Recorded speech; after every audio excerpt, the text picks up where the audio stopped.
మెదక్ జిల్లా మాసాయిపేట మండలం కేంద్రంలో విషాదం చోటు చేసుకుంది. మాసాయిపేట గ్రామానికి చెందిన డప్పు నవీన్, నెల్లూరు రాము అనే ఇద్దరు యువకులు మంగళవారం తన స్నేహితులతో కలిసి గ్రామ శివార్లోని ఒక కాల్వి గుంతలో నీటిలో స్నానానికి వెళ్లారు.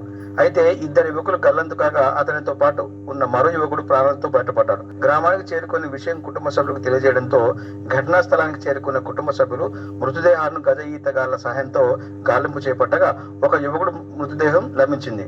మరో యువకుడి కోసం గాలింపు కొనసాగిస్తున్నారు. ఘటనా స్థలానికి చేరుకున్న పోలీసులు విచారణ చేపట్టారు.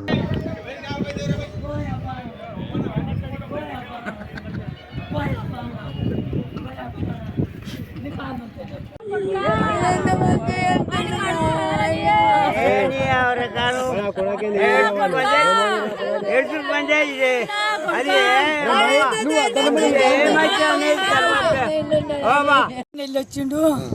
నిన్న నేను బాత్రూంలో తానం చేసుకుంటున్నా, కంపెనీకి పోతున్నామ్మా అంటే పువ్వ తినిపోవా బిడ్డ అంటే ఒక గంట పైన ఉంది అమ్మా చేసుకొని వస్తాను సార్.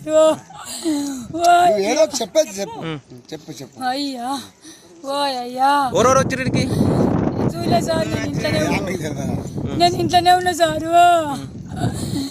నేను బాత్రూంలో ఉన్న బేడం పెట్టి వెళ్ళొచ్చిండు పని పోతున్నాను. గురు రాజుగాడు ఈ పిల్లగాడు అయితే నాకు చెప్పలే. రాజుగారు నేను ఇద్దరం పోయి కోట్లో పోయి స్నానం చేసాను.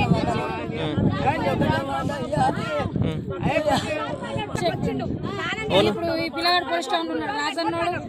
అయితే మీ కొడుకు బండి మీద పోయిండు అమ్మ, బోర్ బండి వాడు ఆడవాడు బండి మీద పోయిండు అని 2 గంటలకు వచ్చినాక చెప్పిండు. చెప్పినప్పుడు వీళ్ళని మరి లెంకోవాలి కదా. అయితే వస్తాడని ఫోన్ల మీద ఫోన్ చేస్తే స్విచ్ ఆఫ్ వచ్చింది. మళ్ళీ రాత్రి లెంకు మొత్తాను వాళ్ళు. అయితే ఇలా బిడ్డ ఏం చేసింది, గల్లవాడికి ఇట్లా గుంజుకొచ్చింది. చెప్పు రాయడానికి గల్లవాడికి ఇట్లా అలవాడికి స్టేషన్ మీదకి వచ్చిండు. స్టేషన్ మీదకి వచ్చి సీదా అయితే మరి అయినాడు.